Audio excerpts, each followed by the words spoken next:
नमस्कार साथियों, जोश ISPCS में आप लोग का स्वागत है। मैं राहुल आप लोग के लिए बीपीएससी एईडी एग्जाम को देखते हुए आप लोग के लिए बीपीएससी के द्वारा विभिन्न एग्जाम में जितना सारा भी क्वेश्चन पूछा गया है उसका एनालिसिस करवा रहे थे। तो चलिए चलते हैं, आप लोग का कम टाइम ले आप लोग के लिए मोटर व्हीकल एग्जाम का जो 10 अगस्त 2025 का एग्जाम हुआ था उसका एनालिसिस करवाने वाले हैं। तो उससे पहले आप लोग इसका पार्ट 1 कंप्लीट हो चुका है, आप लोग पार्ट 1 जाकर देख लीजिए। अब आप लोग आज से पार्ट 1 पार्ट 2 की ओर चलिए और पार्ट 2 क्वेश्चन करवा दिया गया है। आज हम 54 क्वेश्चन करने वाले हैं। तो सबसे पहले बात देखिए, आप लोगों को कितना सारा वीडियो एग्जाम 2025 को देखते हो, कौन सा बैच टारगेट बैच लेके आए थे, उसमें आप लोग को कितना 6 क्लास हो चुका है। अभी तक कितना क्लास हो चुका है? अभी तक 6 क्लास हो चुका है। आप लोग जाइए पहले और प्ले लिस्ट में जाके सभी क्लास को देख लीजिए जिसका जिसका बैकलॉग। आज से आप लोग के लिए एक नया सेशन लेकर आया गया था, उसको आप लोग बहुत सारा प्यार दिए, उसके लिए धन्यवाद। चलिए आप लोग को और एक बात बता देता हूँ, आप लोग क्या कीजिए, जोश ISPCS के टेलीग्राम चैनल से जुड़ जाइए और वहाँ पे आप लोग क्या मिल जाएगा, PDF मिल जाएगा। तो चलिए 4 को देखते हैं। इसमें क्या दिया है, सूची 1 दिया है और सूची 2 दिया है। सूची 1 और सूची 2 जो 2 को क्या बोला जा रहा है, सुमेलित करने के लिए पता है। तो सूर्यचंद्र किससे संबंधित है? चिटगांव आर्मरी रेट से संबंधित है। जैसे ही आपको ये चीज पता है तो आपका ऑप्शन क्या हो गया, ऑप्शन ए का 1 होने वाला है, तो आपका बी कैंसिल हो जाएगा और आपका डी कैंसिल हो जाएगा। अब देखिए, आपको अगर भगवती चरण बोहरा के बारे में पता है तो ये किससे संबंधित है, तो द फिलोसफी ऑफ द बम से संबंधित है। आपका ऑप्शन क्या हो जाएगा, डी का 4 हो जाएगा। तो डी का 4 कहाँ पे आपका, देखिए ऑप्शन नंबर ए में है। अब बाकी देखिए, जतिन दास क्या हुआ था, तो 64 दिवसीय अनशन पे चले गए थे और बीना दास क्या किए थे, गवर्नर पर बहुत नजदीक से गोली चला दिए थे। तो चलिए सभी ऑप्शन को एक एक करके एनालिसिस कर लेते हैं। तो सबसे पहले सूर्यसेन के बारे में जान लीजिए। तो सूर्यसेन में, और आप लोग क्या करिए, थोड़ा सा कॉपी और पेन लेके बैठ जाइए और उसको थोड़ा सा नोट डाउन करते रहिए। सूर्यसेन के बारे में थोड़ा सा लिख लीजिए। सूर्यसेन के किस नाम से जाना जाता है बाबू? मास्टर दा के नाम से जाना जाता है। किस नाम से जाना जाता है? मास्टर ने क्या किया था, 18 अप्रैल क्या किया था, 18 अप्रैल 1930 में कहाँ पे है, तो चटगांव में। कहाँ पे? चटगांव में पुलिस और सहायक सेना पर क्या कर दिया था, हमला की योजना बना ली थी। हमले की योजना बना ली थी। इस चीज को आप लोग को याद रखना है। ये बहुत ही इंपॉर्टेंट क्वेश्चन VBI क्वेश्चन हो गया। यहाँ से देखो, बीपीएससी एक क्वेश्चन बताया, मैं यहाँ से आपको 3 क्वेश्चन बता दिया। चलो नेक्स्ट में ऑप्शन में क्या दे रहा है आपसे, देखो जतिन दास। तो देखो जतिन दास के बारे में थोड़ा सा जानकारी ले लो। जतिन दास क्या किए थे, 64 दिवसीय अनशन पे चले गए थे। क्यों गए थे, तो सबसे पहली बात ये होना चाहिए, जब 1929 का लाहौर हुआ था तो 1929 में एक क्वेश्चन यहाँ से आपको हो गया कि क्या किया था ना, जतिन दास जी का एक डिमांड था, राजनीतिक कैदियों को बेहतर सुविधा के लिए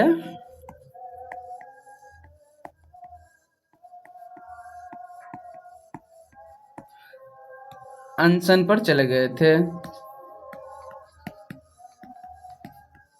कितना दिन का अनशन पे गए थे, तो 64 दिन के लिए गए थे। अब का 64 दिन के भूख हड़ताल लिख लीजिए। हाँ, 64 दिन के भूख हड़ताल। 64 दिन के भूख हड़ताल जाने पे क्या हो गया, जतिन दास का क्या हो जाता है, यहाँ पे मृत्यु हो जाता है। जतिन दास का क्या हो जाता है, यहाँ पे मृत्यु हो जाता है। आप लोग भी नोट डाउन करते रहिए ताकि आप लोग को भी पता चले। जतिन दास का जैसे ही मृत्यु हो जाता है, इससे क्या इफेक्ट होता है, इससे भारतीय स्वतंत्रता आंदोलन में नैतिक विरोध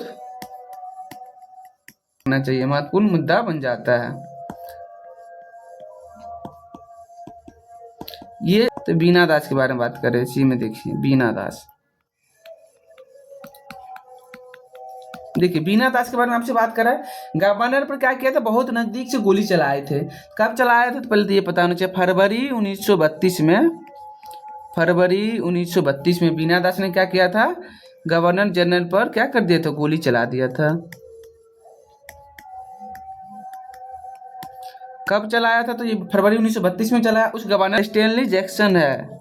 उस गवर्नर का नाम क्या था, स्टैनली जैक्सन, क्योंकि बीपीएससी पूछ सकता है। उस गवर्नर का नाम क्या था, स्टैनली जैक्सन था। इस चीज को भी हो गया। भगवती चरण बोहरा किससे संबंधित था, फिलोसफी ऑफ द बम से संबंधित था। चलिए बाकी आपका ये ऑप्शन 55 में आपसे क्या पूछा जा रहा है, किसने, 1897 में plague commissioner Walter Charles Sanders की हत्या की थी। देखो बाबू, ऑप्शन में क्या था? दादर बंधु, पाटेकर बंधु, सावरकर बंधु और चापेकर बंधु जी ने। तो कब किया था?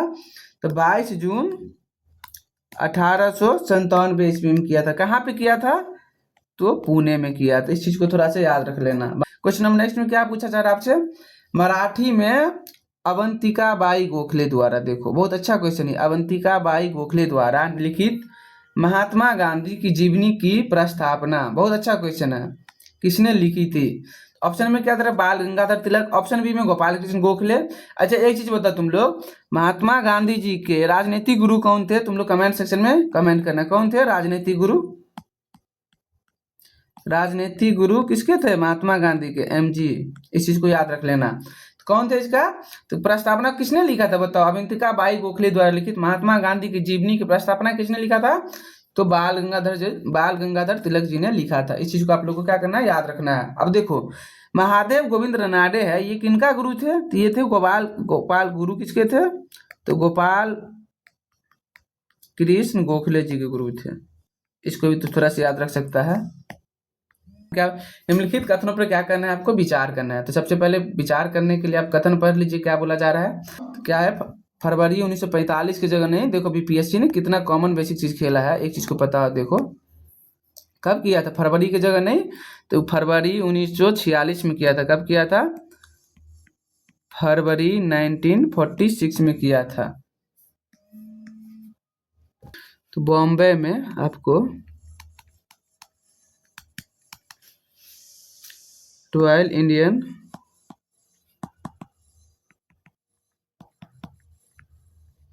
नेवी का विद्रोह हुआ। इस चीज को आपको याद होना चाहिए। जो किससे संबंधित था? तो नस्लीय भेदभाव,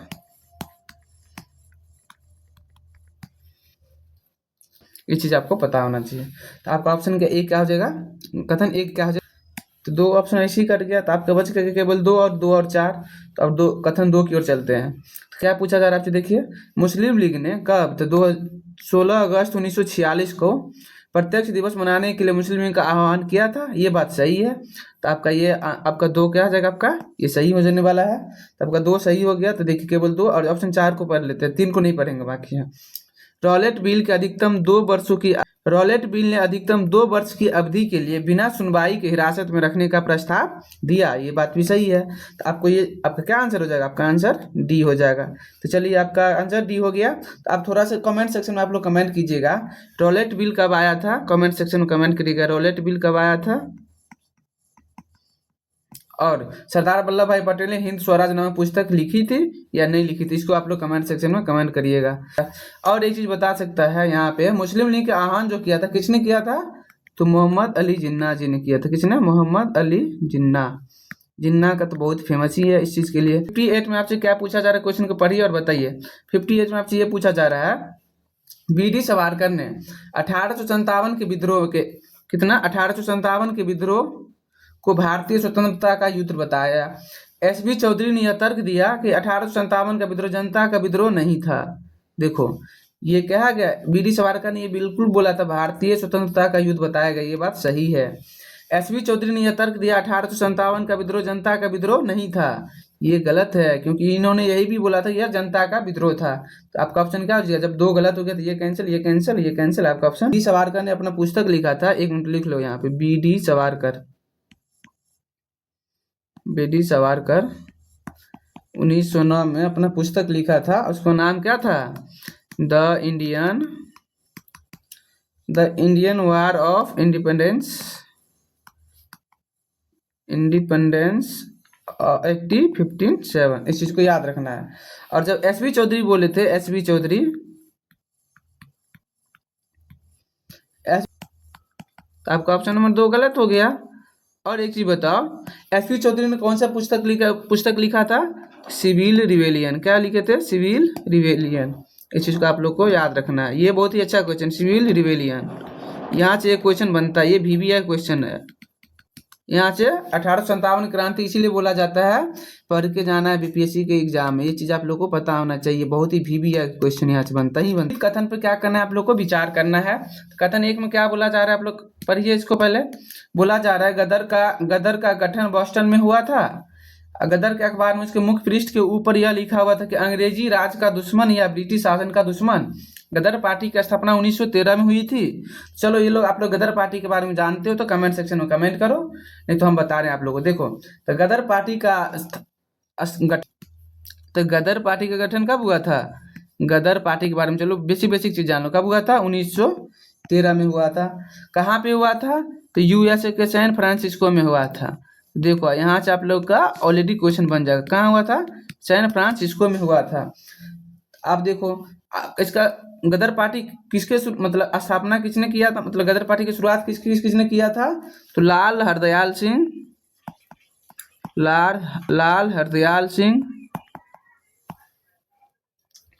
सोहन सिंह भाखना। गदर का गठन बोस्टन में हुआ था, बताओ। जब यहाँ पे तुम आओगे तो गदर का गठन बोस्टन में नहीं हुआ था। कहाँ हुआ था? सैन फ्रांसिस्को में हुआ था।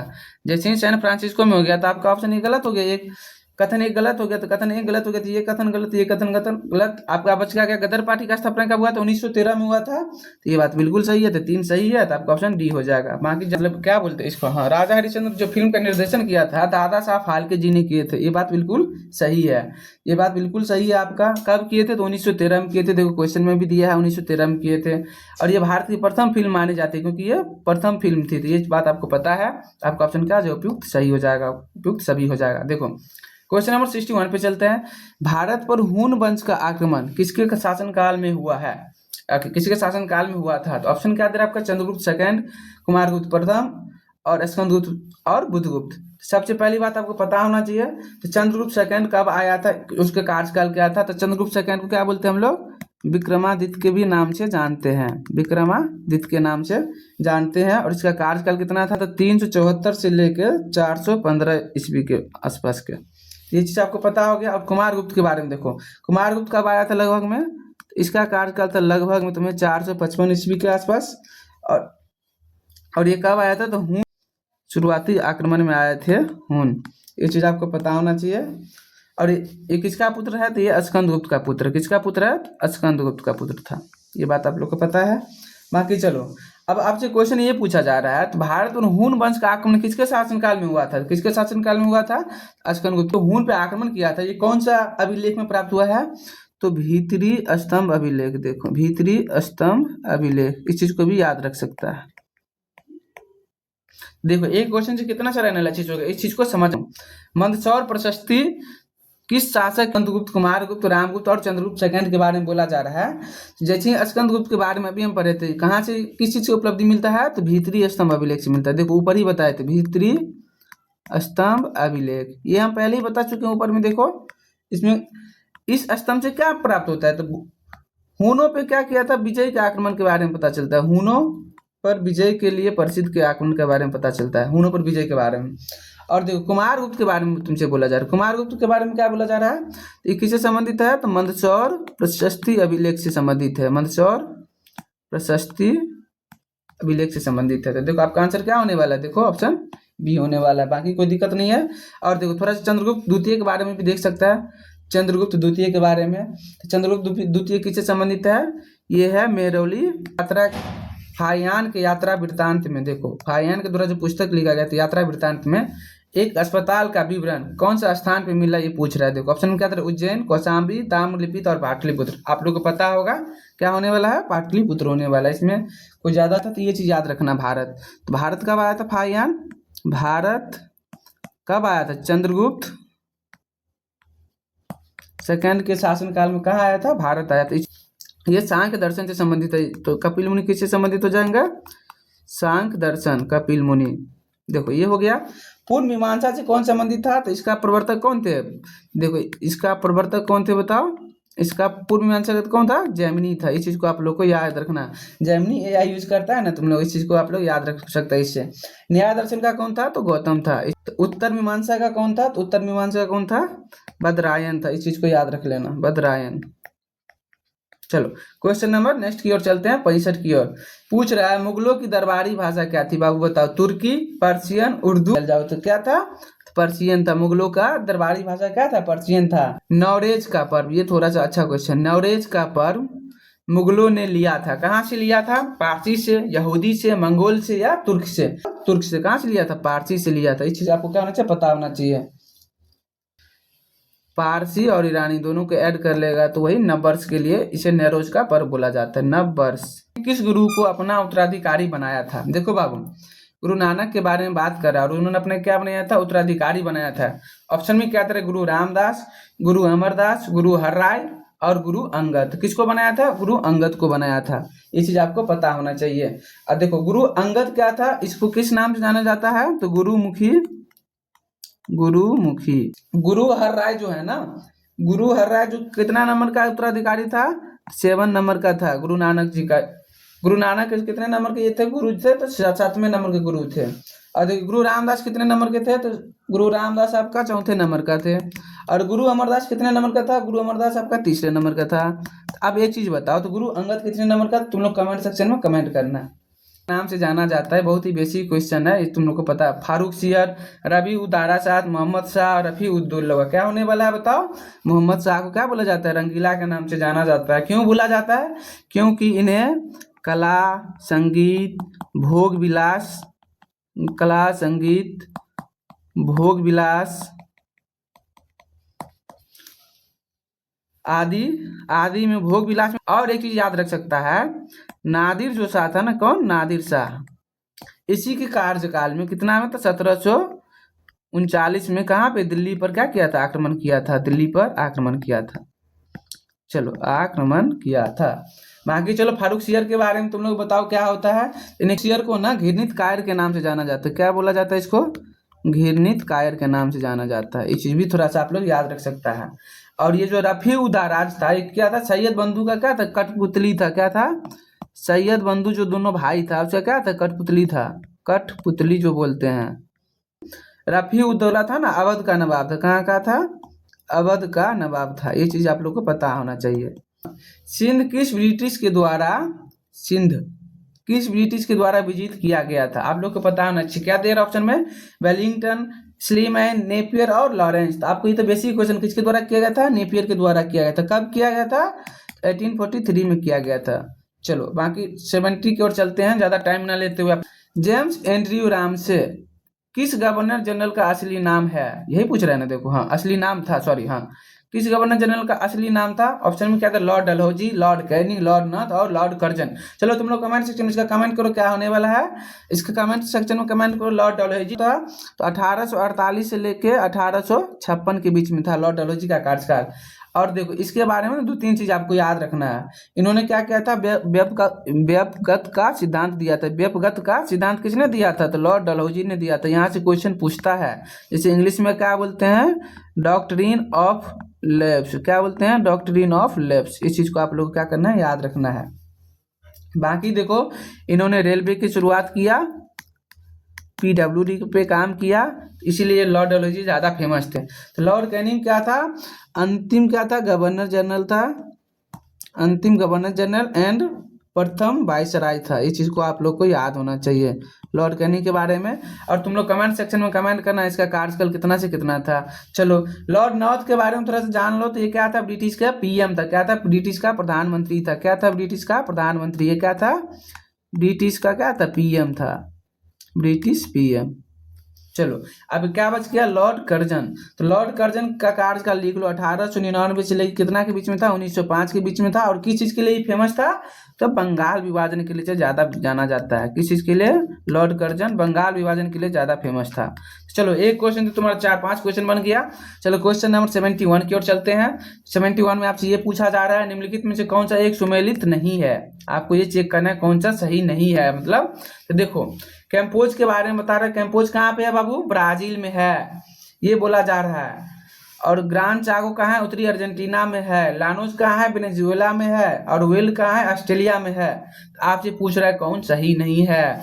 ये जो वेल्ड का बात कर रहा है ना, वेल्ड वेल्ड ऑस्ट्रेलिया में नहीं होकर कहाँ पे है, ये आपका दक्षिण अफ्रीका में है। इस चीज को आपको याद रखना है, कहाँ पे है, दक्षिण अफ्रीका में है।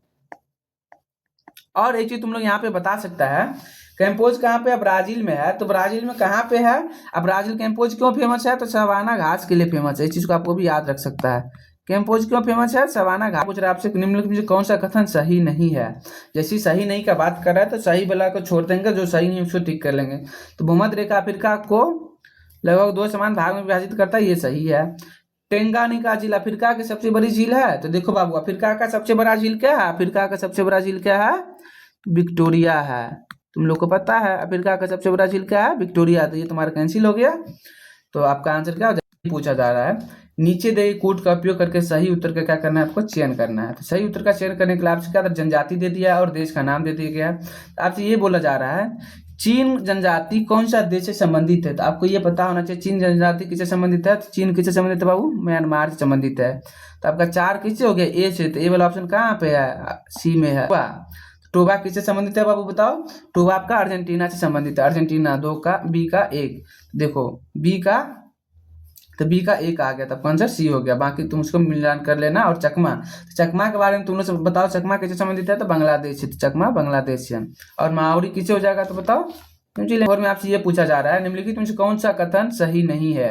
सबसे पहले आपको पता होना चाहिए कौन सा कथन सही नहीं है। तो मलक्का स्टेट जो है मलेशिया एवं सुमात्रा के बीच स्थित है, और सुंडा मकास्कर जल बोर्निया एवं न्यूजीलैंड के बीच स्थित है। तो यही तुम्हारा क्या हो गया? यही तुम्हारा गलत हो जाएगा। ये गलत हो गया तो तुम्हारा ऑप्शन क्या हो जाएगा? ऑप्शन नंबर सी हो जाएगा। ऑप्शन नंबर सी हो जाएगा। झूमी कृषि का नाम दिया और देश का नाम दिया है। तो कौन सा? तो रोका कहाँ से संबंधित है बाबू? रोका ब्राजील से संबंधित है। अगर एक भी पता तो इस क्वेश्चन का आराम से टिक कर लेगा। तो देखो 3 का ए हो जाएगा, तो 3 का 1 इसमें है, तो ये 2 ऑप्शन कैंसिल हो गया तुम्हारा। टामराई, टामराई किससे संबंधित है? थाईलैंड से संबंधित है। तो बी का ए हो गया, तो बी का ए, बी का ऑप्शन मतलब सी। देखो 76 में आपसे ये पूछ रहा है आंध्र प्रदेश का गुंटूर जिला निम्नलिखित में किस खनिज के अयस्क भंडार के लिए प्रसिद्ध है? ऑप्शन में क्या दे रहा है? बॉक्साइट, एंथ्रासाइट, मैग्नाइट और मस्कोवाइट। तो ये आपका बहुत ही बेसिक क्या हो जाएगा? मैग्नेटाइट से संबंधित है। कितना परसेंट मैग्नेटाइट देता है? तो 13% देता है। और ये गुंटूर जिला किस नदी के किनारे है? तो कृष्णा नदी के किनारे। आपको ये भी पता होना चाहिए। चलिए थोड़ा सा बॉक्साइट के बारे में देख लीजिए। तो बॉक्साइट कहाँ पे है? तो विशाखापट्टनम में ज्यादा फेमस है। विशाखापट्टनम, विशाखापट्टनम कहाँ पे है? तो पूर्वी गोदावरी नदी के पास है। पूर्वी गोदावरी नदी, ये चीज आपको थोड़ा सा पता है। पूर्वी गोदावरी जिला आपको। चलिए एंथ्रासाइट के बारे में बताइए आप लोग। एंथ्रासाइट के बारे में क्या जानते हैं? तो कमेंट सेक्शन में कमेंट कीजिए। और देखिए मॉस्कोवाइट, मॉस्कोवाइट किससे संबंधित है? माइका से। ये कहाँ पे है? माइका।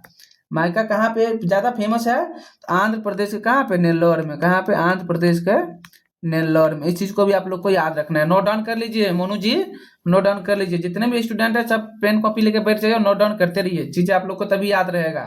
नहीं तो बोलिएगा सर आते हैं पढ़ा के चल जाते, मुझे तो कुछ याद नहीं रहता है। क्यों नहीं रहता है? आप लोग नोट डाउन नहीं करते, चलिए याद नहीं रहता है। चलिए क्वेश्चन नंबर 77 की ओर चलते हैं।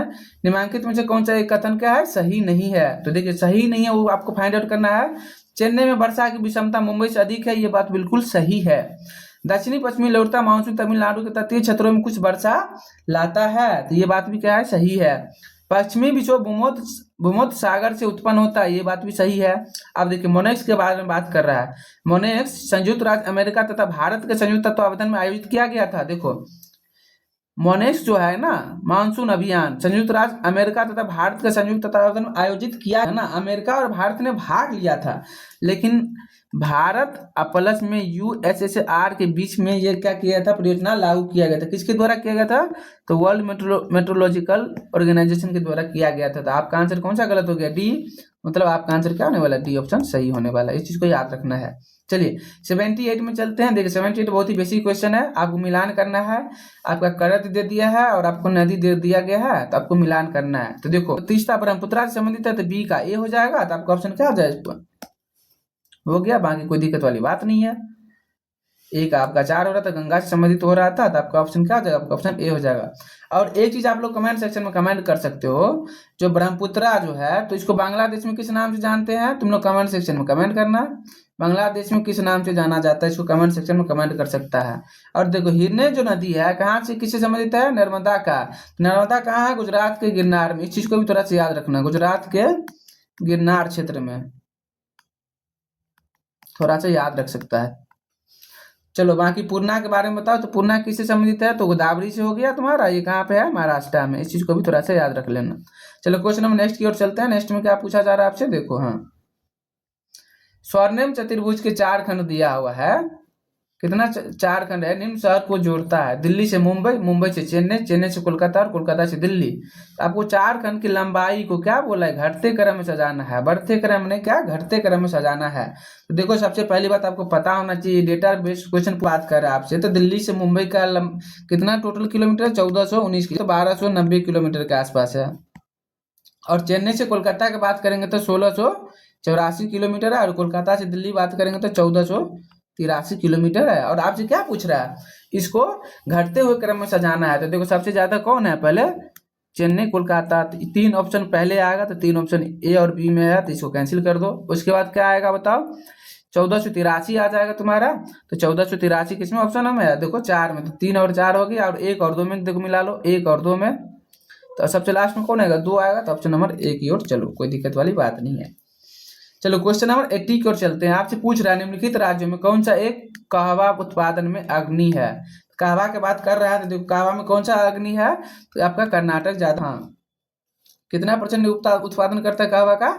70% उत्पादन करता है। और साथ ही साथ कौन कौन सा राज्य करता है? केरल और तमिलनाडु भी थोड़ा बहुत कर लेता है इसके साथ साथ। इस चीज को याद रखना है। चलो 81 में चलो, कथन और निष्कर्ष दे दिया है, कथन और कारण दे दिया आपसे, और आपका ऑप्शन दे दिया। बोलो, गर्म चाय के कप में रखी धातु की चम्मच कुछ मिनटों के बाद क्या हो जाता है? गर्म हो जाता है।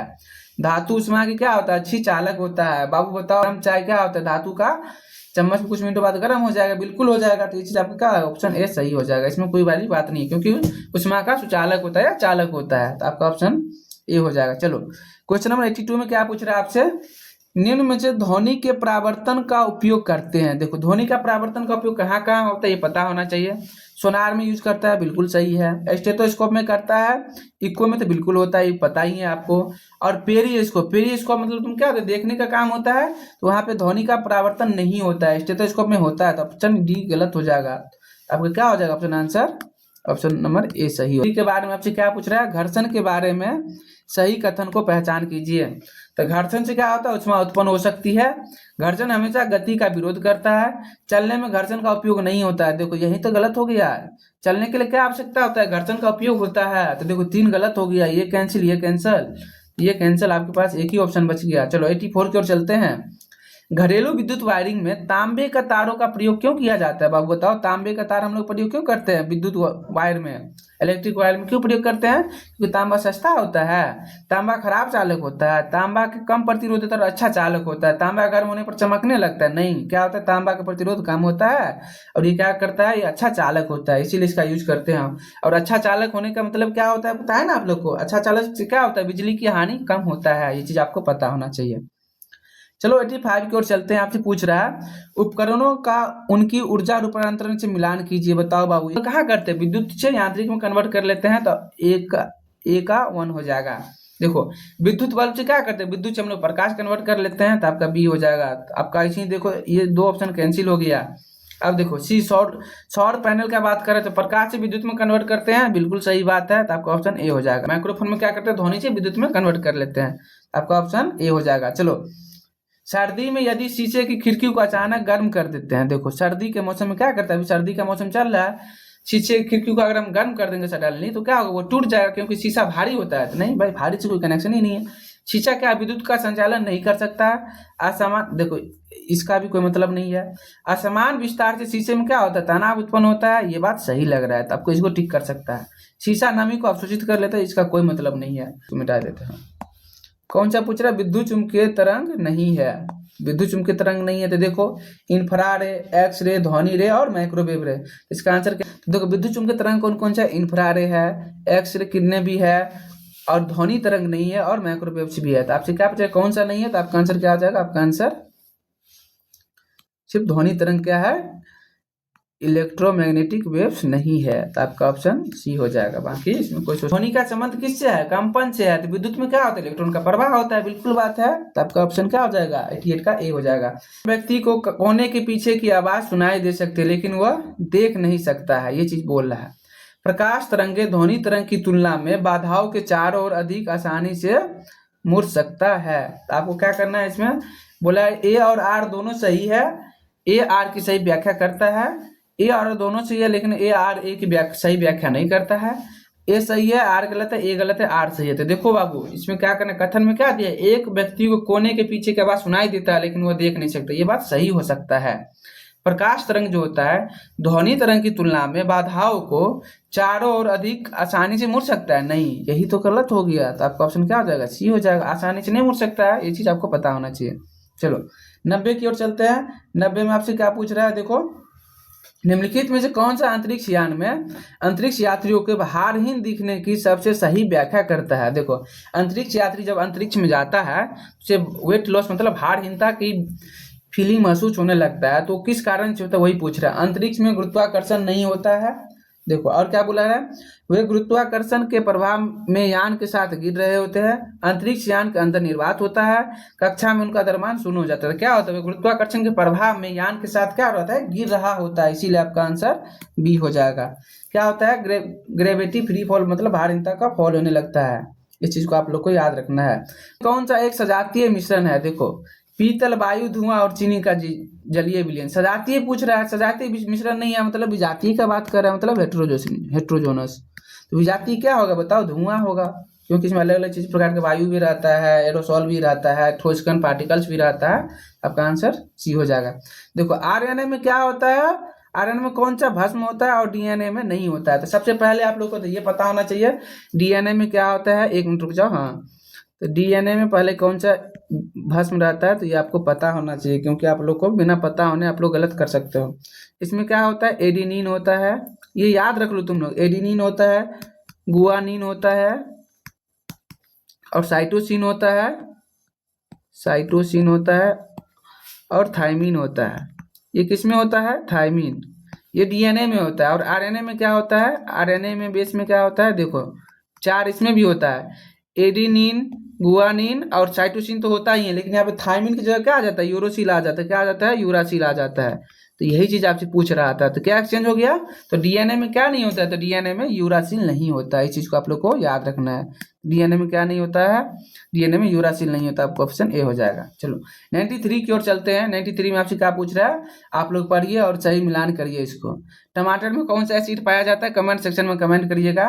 क्या बोला है, फॉर्मिक एसिड। भाई टमाटर में फॉर्मिक एसिड नहीं पाया जाता, इसलिए आपका आंसर क्या हो जाएगा, आपका आंसर ए हो जाएगा। तो कमेंट सेक्शन में कमेंट करो, टमाटर में कौन सा एसिड पाया जाता है, कौन सा एसिड पाया जाता है बाबू, ऑक्जेलिक एसिड पाया जाता है, ऑक्जेलिक एसिड, ये चीज आप लोग को याद रखना है। बाकी पढ़ लो, संतरा में कौन सा एसिड पाया जाता है, साइट्रिक एसिड पाया जाता है, सही बात है। अंगूर में कौन सा पाया जाता है, टार्टरिक एसिड पाया जाता है, बिल्कुल सही है। बासी खाना में क्या पाया जाता है बाबू, ब्यूट्रिक एसिड पाया जाता है, ये भी बीपीए क्वेश्चन है, इसको भी तुम लोग याद रख सकता है अगर कोई पूछ दे तो। चलो 94 में पूछ रहा है, निम्नलिखित में से कौन एक यौगिक एरोम हकल्स का रूल फॉलो करता है। तो हकल्स के रूल में ये बोला जाता है 4n प्लस में 2i इंटू में पाई होना चाहिए, और क्या होना चाहिए, साइक्लिक प्लेनर होना चाहिए, और फुल्ली क्या हो जाए, कंजुगेटेड होना चाहिए। देख लिख लो, साइक्लिक प्लानर होना चाहिए और क्या होना चाहिए, फुल्ली कंजुगेटेड होना चाहिए, इस चीज आपको पता होना चाहिए। तो देखो यहाँ पे क्या है, 1 2, ऐसे एरोमेटिक के बारे में तुझे पता है, कौन सा बेंजीन होता है। जब CO2 को चूना जल में अधिक मात्रा में प्रवाहित किया जाता है तो वो बेरंग हो जाता है, मतलब बिना कलर का हो जाता है। इसका कारण क्या है, तो इसका कारण आप लोग को पता होना चाहिए। क्या होता है इसमें, कैल्शियम कार्बोनेट होता है, या कैल्शियम बाइकार्बोनेट होता है, या कैल्शियम क्लोराइड या कॉपर कार्बोनेट होता है। ये इसका कोई मतलब नहीं है, आपको क्या होता है, कैल्शियम बाइकार्बोनेट होता है। तो इसका क्या होता है, कैल्शियम बाइकार्बोनेट को जब चूना के साथ कैल्शियम कार्बोनेट प्लस में H2O देगा तो ये किस कलर का बनाता है, मिल्की कलर का बना लेता है। अगर तुम क्या करता है, CaCO3 में और CO2 में क्या मिलाता है, H2O मिला देता है, तो क्या बना लेता है, कैल्शियम बाइकार्बोनेट बना लेता है, कैल्शियम बाइकार्बोनेट बना लेता है, जो क्या होता है, बेरंग हो जाता है। इसी यही क्वेश्चन तो पूछ रहा था, क्या पूछा था, तो बाइक्लोराइड, तो कैल्शियम बाइक्लोराइड बना लेता है। चलो 96 की ओर चलते हैं। निम्नलिखित में से कौन सा विद्युत का संचालन करता है। भाई बहुत बेसिक क्वेश्चन, तुम लोग कमेंट सेक्शन में इसका कमेंट करना, होमवर्क में दे रहे हैं तुम लोग। चलो क्वेश्चन नंबर 97 की ओर बोला है, खून के जमने के लिए कौन सा तत्व आवश्यक है, कैल्शियम बाबू, कैल्शियम। निम्नलिखित में से कौन सा अम्फोटेरिक ऑक्साइड है, zinc oxide, magnesium oxide, sodium hydroxide और कैल्शियम हाइड्रोक्साइड। कौन सा है बाबू, जिंक ऑक्साइड है। क्या आपका आंसर हो जाएगा 98 का ए हो जाएगा। अम्फोटेरिक ऑक्साइड मीन्स क्या होता है, मतलब उभयधर्मी, जिसको बोलते हैं उभयधर्मी। उभयधर्मी इसमें क्या होता है, अम्ल और क्षार के साथ, दोनों के साथ कर लेता है, रिएक्शन कर लेता है, दोनों के साथ क्या करता है, प्रतिक्रिया करता है, हिंदी में लिखोगे तो प्रतिक्रिया करता है। चलो, और किसी तंत्र की हीट कंटेंट को क्या कहा जाता है, तो बाबू बताओ, ये तो बेसिक क्वेश्चन है। एंथैल्पी का तुम लोग का फार्मूला पता ही होगा, एंथैल्पी H इक्वल टू क्या होता है, PV प्लस में U होता है। H बोले तो एंथैल्पी हो जाएगा तुम्हारा, PV का अगर प्रेशर वॉल्यूम हो जाएगा, U प्लस इंटरनल एनर्जी हो जाता है, तुम्हारा पता ही है। तो देखो तुमसे क्या पूछा, किसी तंत्र को हीट कंटेंट को क्या कहा जाता है, तो एंथैल्पी बोलते हैं। एंथैल्पी को हिंदी में क्या बोलते हैं, तो एंथैल्पी को इंग्लिश में क्या बोलते हैं, हिंदी में भी एंथैल्पी ही दिया है, तो कोई दिक्कत वाली बात नहीं है।